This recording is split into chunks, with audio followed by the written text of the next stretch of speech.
Hello दोस्तों, welcome to my YouTube channel matric coaching centre PK, जिसमें आज हम लोग बात करने वाले हैं कक्षा 10वीं का जो हमारा पाठ्य पुस्तक चल रहा है संस्कृत का द्वितीय बुक, जिसमें हम लोगों का आज लेक्चर नंबर 8वां है।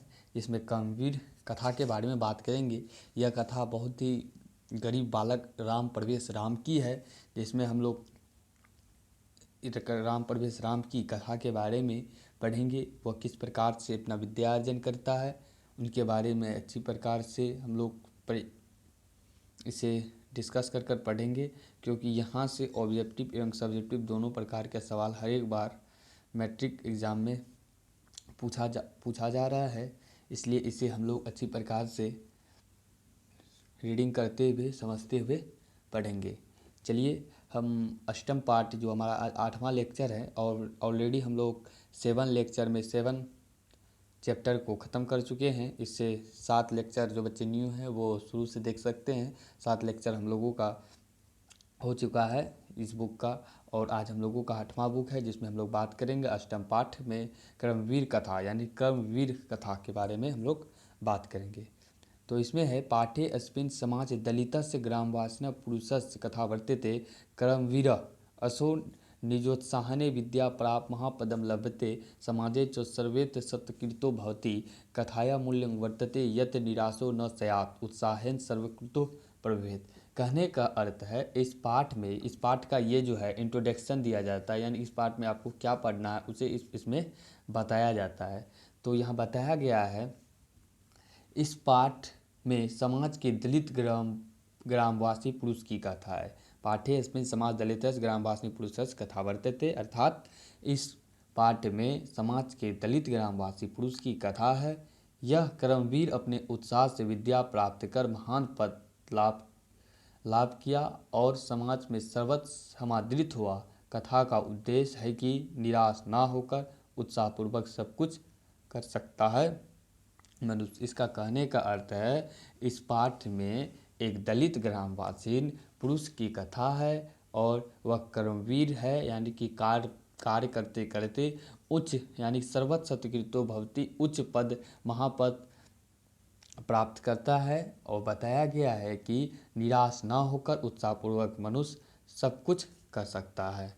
तो चलिए हम इसका अब पैराग्राफ पढ़ते हैं और हिंदी समझते हैं। जैसे कि आप लोगों को पता ही है, क्या हमें संस्कृत वहाँ नहीं पूछा जाता है, बल्कि ऑब्जेक्टिव में हम लोगों को वहाँ हिंदी में पूछा जाता है, हिंदी के तरीके। इसलिए हम लोग हिंदी ज़्यादा इसका ध्यान रखेंगे। जो हम बताएंगे आप लोग उससे अच्छी प्रकार से सुनेंगे।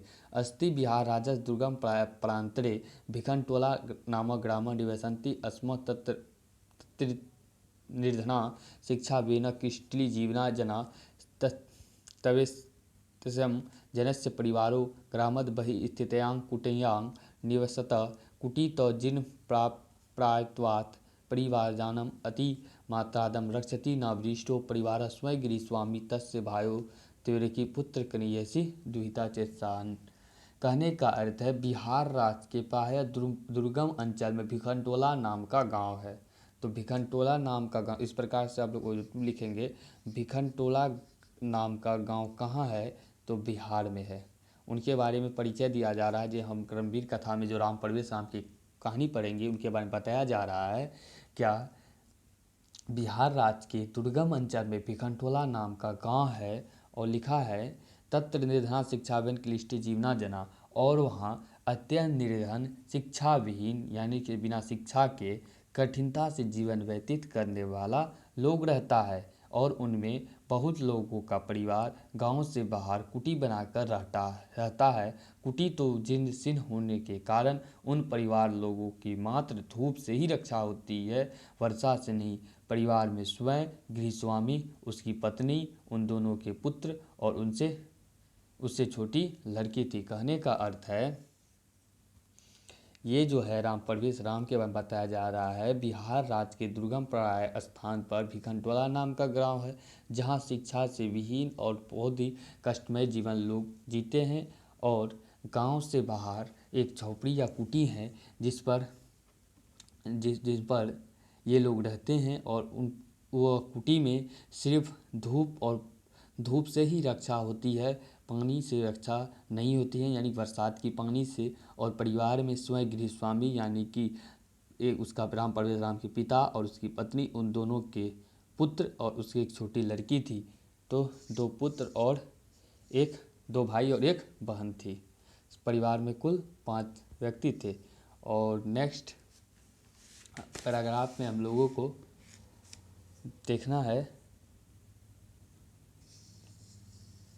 नेक्स्ट पैराग्राफ में तस्मात् ग्रामात् कोशां दूरे प्राथमिक विद्यालय प्रशासने स्थापितः तत्रैव नवीन दृष्टि संपन्न सामाजिक सामरस्य शिक्षकः समागतः विकण्ठोला दुष्टमगातः स कदाचित् खेलरत्नं दलितबालकं विलोक्य तस्य पातरिण्यं स्वभावने भुभुत शिक्षक बालकमेन स्वविद्यालय मान्ये स्वयं शिक्षतु मार्भात् बालिको अपि तस्य शिक्षां पृष्ठ शिक्षाक्रम जीवन परमा गतिरति मान्यमान निरंतरं मध्यवासिने विधिगमाय निरतो अभवत् क्रमशः उच्च विद्यालय गतस्तेवेव शिक्षकास् अध्यापयन् स्वाध्यायवसायेन च प्रथम प्राप छात्राभ्यां तप इति भूयः स्वाहि गुरुनादिष्टुसो बालकः पितृ अर्थाभावे अपि छात्रवृत्तिः कनिष्ठ छात्राणां शिक्षालभेन धनेन च नगरते महाविद्यालय प्रवेश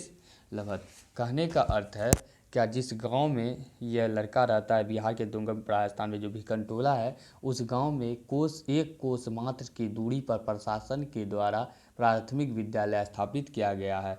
तो इससे ऑब्जेक्टिव निकल रहा है, जो 1 कोस दूर में जो एक प्राथमिक विद्यालय है उसे कौन स्थापित किया था, तो प्रशासन के द्वारा स्थापित किया गया था।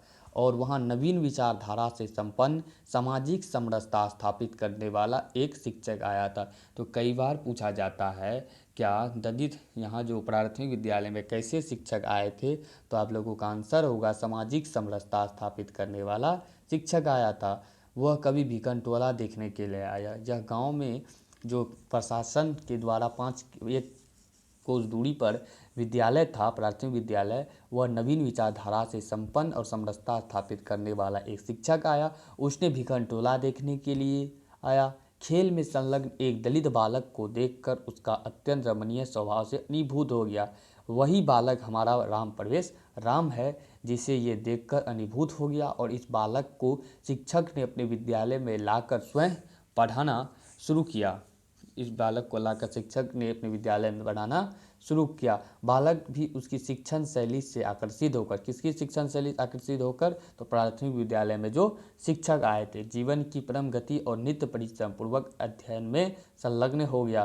क्रमशः उच्च विद्यालय में जाकर उस शिक्षक के अध्यापन से और स्वाध्याय से प्रथम स्थान प्राप्त किया। छात्रों का अध्ययन ही तपस्या है, ऐसा पुनः पुनः अपने शिक्षकों के द्वारा ऐसे उपदेश देने पर ही यह बालक पिता के अर्थभाव रहने पर, इनके पिता जो थे बहुत ही गरीब थे, और यह पिता पर बिना बोझ बने हुए छोटे छोटे बच्चों को पढ़ाकर प्राप्त धन से शहर के महाविद्यालय में प्रवेश पाया। इस कहानी का कहने का, यह पैराग्राफ का कहने का अर्थ यही है। क्या 1 कोस मात्र दूर प्रशासन था, प्रशासन द्वारा स्थापित किया गया विद्यालय था, जिसमें नवीन दृष्टि या समरसता स्थापित करने वाला एक शिक्षक आया। और भिकनटोला देखने के लिए एक दिन आया, तो वहाँ एक बच्चे को खेलते हुए देखा। उसने उसे बुलाकर वहाँ पढ़ाया और शिक्षण शैली से आकर्षित होकर वहाँ के बच्चे स्वाध्याय पूर्वक ध्यान और शिक्षकों के द्वारा पढ़ाए गए को अच्छी प्रकार से पढ़ा। और उसके बाद उसने उच्च विद्यालय में प्रवेश किया और वह वहाँ अच्छे अंक से प्राप्त किया, और छोटे छोटे बच्चे को बढ़ाकर वह महाविद्यालय में प्रवेश किया। अब नेक्स्ट पैराग्राफ में हम लोगों का है, नेक्स्ट पैराग्राफ में बताया गया है, तत्रापि गुरूणां प्रिय मन संतत पुस्तकालय स्वर्गे च सदा वहित चेतसा अकृत कालक्षेप स्व अध्ययन निरतो भूत महाविद्यालय से पुस्तकागारे बहुनां विषयाणां पुस्तकानि आत्मदशो कृतवान् तत्र स्नातक परीक्षायां विश्वविद्यालय प्रथम स्थानप्यं सौ महाविद्यालय ख्यातिमय वृद्धम सर्वत्र राम परिवेशम इति शब्द सुवेते अस्मत् नगरे विद्यालय परिसरे च नाना जातं पितृवास्य विद्याजनां प्रतिष्ठां। कहने का अर्थ है, वहाँ भी शिक्षक का प्रिय बना। कहाँ शिक्षक का प्रिय बना, तो वहाँ कहाँ अभी वह प्रवेश पाया था, तो महाविद्यालय में प्रवेश पाया था। वहाँ भी यह बालक क्या बना, सबका प्रिय बना और बिना समय बर्बाद किए पुस्तकालय में तथा अपने वर्ग में स्वाध्याय निरत हो गया, यानी पढ़ने में वह संलग्न हो गया। महाविद्यालय के पुस्तकालय में बहुत से विषयों के पुस्तकों को आत्मसात कर लिया, यानी कि उन्हें याद कर लिया। वहाँ स्नातक परीक्षा में संपूर्ण विश्वविद्यालय में प्रथम स्थान प्राप्त किया। तो संपूर्ण विद्यालय में स्नातक में कौन सा स्थान प्राप्त किया था, तो प्रथम स्थान प्राप्त किया। और वह स्नातक परीक्षा में कौन सा स्थान प्राप्त किया, प्रथम स्थान। और महाविद्यालय की ख्याति बढ़ाई। शहर में और विश्वविद्यालय परिसर में सभी जगह राम प्रवेश राम ऐसा सब सुना जाता है। इसके माता पिता विद्या से उत्पन्न प्रतिष्ठा को नहीं जानते थे। इनके बाद महाविद्यालय में जब यह प्रथम स्थान पाया, वह शिक्षकों का गुरु बन गया। महाविद्यालय में पुस्तकालय के सभी पुस्तकों को अपने आत्मसात कर लिया। तो इनके बाद इनके राम प्रवेश नाम से इनका ख्याति हुआ। इसके माता पिता विद्या से उत्पन्न प्रतिष्ठा को नहीं जानते थे, क्योंकि वो लोग शिक्षा विहीन थे। और नेक्स्ट हम लोगों का है, जिसमें इनके बाद अंतिम पैराग्राफ है हम लोगों का। कहा जा रहा है वर्षा अंतरो केंद्रीय लोक सेवा परीक्षायामपि स्वाध्यायने व्यापक विषय ज्ञानेन च उन्नत स्थानभाव साक्षात्कारं समिति सदस्यतात् व्यापकेन ज्ञानेन तथापि तादृश परिवार से कृतेन श्रमेणाभ्यासन च प्रीता अभवन। कहने का अर्थ है वर्ष के अंदर ही यह केंद्रीय लोक सेवा परीक्षा में, केंद्रीय लोक सेवा परीक्षा कौन सा परीक्षा है, कई बार पूछा गया है। क्या राम प्रवेश राम कौन सा परीक्षा में पास किया था, तो केंद्रीय लोक सेवा परीक्षा में स्वाध्याय और व्यापक विषय ज्ञान के कारण उन्नत स्थान पाया। साक्षात्कार में समिति के सदस्य ने उसे व्यापक ज्ञान से और वह भी उस प्रकार के पारिवारिक परिवेश में उसका श्रम और अभ्यास से बहुत प्रसन्न हुआ। कहने का अर्थ है उसने वर्ष के अंदर ही केंद्रीय लोक सेवा परीक्षा में अपने ज्ञान और स्वाध्याय से प्रथम स्थान यानी कि उन्नत स्थान प्राप्त किया। और साक्षात्कार जो था यानी कि इंटरव्यू जब इसका हो रहा था केंद्रीय लोक सेवा परीक्षा का, तो उसमें बालक राम प्रवेश राम का पारिवारिक परिवेश और उनके मेहनत और लगन से काफ़ी खुश हुआ।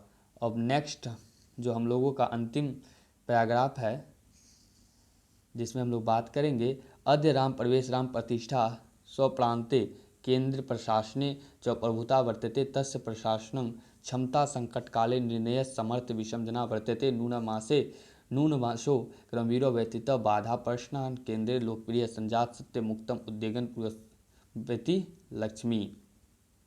कहने का अर्थ है इस पैराग्राफ का, आज राम प्रवेश राम की प्रतिष्ठा अपने प्रांत में और केंद्र शासन में बहुत है। राम प्रवेश राम की आज वर्तमान में बात करें तो उनकी केंद्र और प्रांत में बहुत ही प्रतिष्ठा है। उसकी प्रशासन क्षमता और संकट के समय निर्णय लेने की सामर्थ्य सबों को आश्चर्य डालने वाला है। निश्चय रूप से यह कर्मवीर बाधाओं से लड़ने वाला उद्योग केंद्र के प्रशासन में लोकप्रिय हो गया है। सत्य ही कहा गया, उद्योगी पुरुष सिंह के पास ही लक्ष्मी आती है। ये जो पैराग्राफ आप लोग देख रहे हैं ये बहुत इंपॉर्टेंट है। कई बार पूछा गया है कैसे पुरुष के पास लक्ष्मी आती है, तो उद्योगी पुरुष के पास लक्ष्मी आता है। तो आप लोगों को लिखना है उद्योगी पुरुष के पास लक्ष्मी आती है। कैसे पुरुष के पास लक्ष्मी, उद्योगी पुरुष के पास आता है। नहीं तो ऐसे भी लिखा जाता है लक्ष्मी किनके पास आता है, तो उद्योगी। ऐसे सवाल को उल्टा पुल्टा करके पूछा गया। तो हम लोग इसमें कैसे देखें, एक गरीब बालक को टीचर के द्वारा पढ़ाया जाने के कारण वो केंद्रीय लोक सेवा परीक्षा में उत्तीर्ण होता है। और उनके बाद उनका अभी उनका प्रांत और केंद्रीय स्तर पर प्रतिष्ठा है। और इस प्रकार से यह हमारा कर्मवीर कथा समाप्त होता है। और इनका संधि विच्छेद आप लोग देख लेंगे। और नेक्स्ट है इसमें पदार्थ, और एक बार इसका आप लोग प्रश्न उत्तर बना लेंगे। बस यह चैप्टर हम लोगों का अंतिम हुआ। और नेक्स्ट चैप्टर में हम लोग 9वां चैप्टर और 9वां लेक्चर में पढ़ेंगे, जिसमें स्वामी दयानंद के बारे में पढ़ेंगे। उससे भी 5 सवाल 4-5 नंबर का हर बार पूछा जाता है। तो जो बच्चे न्यू हैं तो उनको बता दें क्या जो हमारा ये चैनल है वह 2022 के मैट्रिक एग्ज़ाम को देखते हुए बनाया गया है। तो आप लोग इस चैनल को तुरंत ही सब्सक्राइब कर लें और वीडियो को लाइक कर दें, क्योंकि हर एक वीडियो का नोटिफिकेशन आप तक पहुंचते रहे। तो thank you all of you, thanks for watching.